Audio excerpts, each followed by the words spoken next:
कोई केस चल रहा, किसी भी चीज का केस,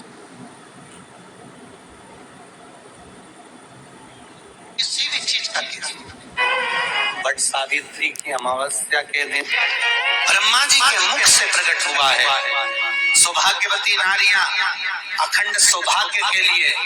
बट सावित्री का व्रत आप लोग करते होंगे, कई लोग अखंड सौभाग्य के लिए करेंगे, क्योंकि इस वट के पेड़ के नीचे भगवान विष्णु शंकर जी से विनती करे थे वर के, इसलिए अखंड सौभाग्य का देने वाला, जिसका प्रॉपर्टी का झगड़ा चल रहा हो, अदालत में कोई केस चल रहा हो, किसी भी चीज का केस, अदालत में अगर किसी भी चीज की अगर केस चल रहा है तो बड़ के पत्ते के ऊपर बालू मिट्टी का शिवलिंग बना, बालू रेत का, बड़ के पेड़ के नीचे ही उसकी पूजन करें, उस पर 3 चम्मच दही चढ़ा दें,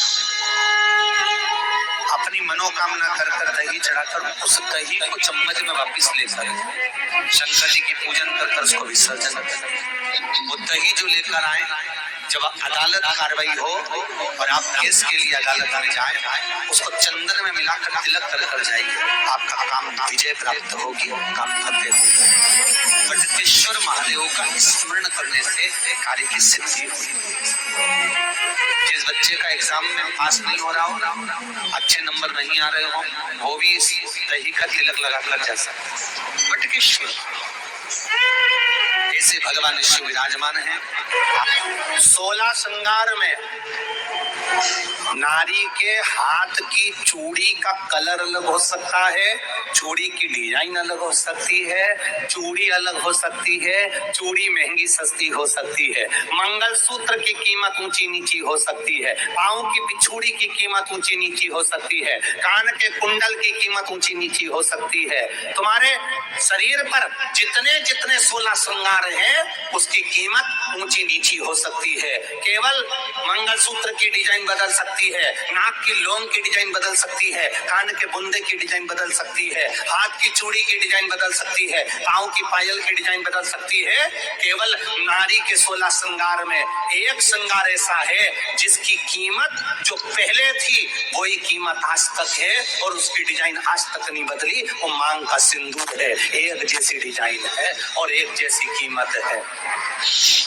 सारे श्रृंगार की कीमत अलग, पर मांग में जो सिंदूर डाला जाता है वो एक कीमत का होता है, एक डिजाइन का होता है और एक जैसा होता है, और वो सबसे भारी होता है। सावित्री यमराज से कह रही है मेरे पति को छोड़ दो।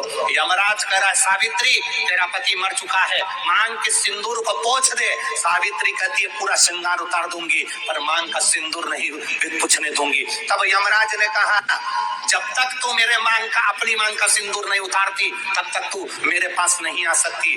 भगवान यमराज से सावित्री ने कह दिया मैं भी तुझे वचन देती हूँ यमराज, मेरी मांग में जब तक सिंदूर है, जैसे सीता ने लाइन, लक्ष्मण जी ने लाइन खींच दी थी और सीता पार नहीं जा सकती थी, मैं भी तुझे वचन देती हूँ जब तक नारी की मांग में सिंदूर है तब तक तो उसके पति को उसके सामने लेकर नहीं जा सकता। ये भी मैं तुझे कह देती हूँ। यमराज भैंसे पर सवार होकर सत्यवान को लेकर जा रहा था, सावित्री से वचन पर वचन चल रहे थे, अड़ के पेड़ के नीचे छोड़कर आए। क्या चाहिए तुझको, क्या चाहिए तुझको, क्या दूं मैं तुझको, कुछ मांग ले मुझसे। सावित्री कहती है क्या दोगे आप, मेरे पति के प्राण दे दो बस वापिस, और कुछ नहीं चाहिए। जब यमराज यमलोक में प्रवेश करने लगा, मांग के सिंदूर में से थोड़ा सा सिंदूर सावित्री ने केवल हाथ में लेकर अपनी बिंदी पर जो लगाया, सत्यवान को लेकर यमराज अंदर नहीं जा पाया। बाहर खड़े होकर कहता है मांग ले, मैं तुझे एक वचन नहीं, तू बोले तो मैं 2 वचन दे देता हूँ, तू बोले तो मैं 3 वचन दे देता हूँ, तू मांग क्या चाहिए। तब सावित्री ने कहा देना चाहते हो, हाँ। अब यमराज को लगा कि लालच में पड़ गई सावित्री, तब कहा पहला वचन दीजिए मेरे अंधे सास ससुर के नेत्र वापिस आ जाएं। यमराज ने कहा तथास्तु।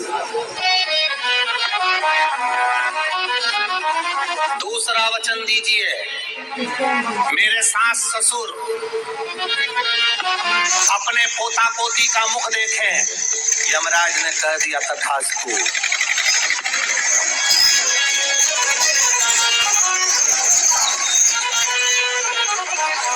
जाओ। यमराज जाने लगे, फिर आग जलने लगे, कहने लगे अब मैं अंदर क्यों नहीं जा पा रहा। सावित्री कहती है तुमने वर दिया है मेरे सास ससुर पोता पोती का मुख देखें, उनके बेटे को तुम ले जाओगे तो पोता पोती कहाँ से होगा, छोड़कर जाओ। कर्जा मुक्ति के लिए सारे वृक्षों में अगर कोई श्रेष्ठ वृक्ष माना गया है तो वो बट का वृक्ष माना गया महाराज। इसलिए प्रशासनिक कार्य के लिए, मानसिक टेंशन में, परेशानियों में बटकेश्वर महादेव का स्मरण किया जाए। और यदि निवेदन करूंगा बहुत ज्यादा, यदि आपको कर्जा हो गया, बहुत ज्यादा कर्जा हो गया और वो कर्जा चुक ही नहीं रहा, तो थोड़े दिन बड़ के पेड़ के नीचे आप बटकेश्वर महादेव के लिए 1 लोटा पानी, उसमें थोड़ा सा पिसा हुआ चावल और पीस लेना, पीस के उस पानी में मिला और मिलाकर उसमें थोड़ी सी हल्दी पिसी हुई डालकर बटकेश्वर महादेव के नाम से बड़ के पेड़ के नीचे अपनी कामना कर जो कर्जा हुआ है उस कर्जे का भान देते हुए, स्मरण देते हुए छोड़ दो महाराज। 2 या 3 सोमवार एक ही जगह पर करना, 3 सोमवार बाद वहीं से बड़ के पेड़ की थोड़ी सी जड़ उठाना और उस जड़ को कोई धागे में बांधकर या तो अपने गले में डाल लो या अपनी जेब में पटक लो, उसको थोड़े दिन पटक कर रखो, लगभग 2 से 3 महीना पटक कर रखो। और जड़ जैसे बड़ का पेड़ विस्तार होता है, पानी गिरे ना गिरे, जल वृष्टि हो ना हो, गर्मी पड़े ना पड़े, उसको कोई फर्क नहीं पड़ता। बड़ का वृक्ष आप रूप फैलता जाता है, उसकी जड़ें अपने आप प्रबल होती है।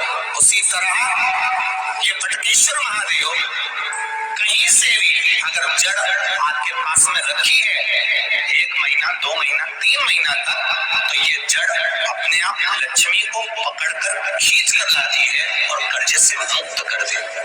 बटकेश्वर महादेव महीने में 1 बार पानी के लोटे में, जल के पात्र में थोड़ा सा दूध डालकर, 5 काली मिर्ची डालकर शंकर को समर्पित करते रहो, तो जिंदगी में कभी घर के अंदर कोई बड़ी बीमारी प्रवेश नहीं कर सकती, कभी जिंदगी में नहीं आ सकती।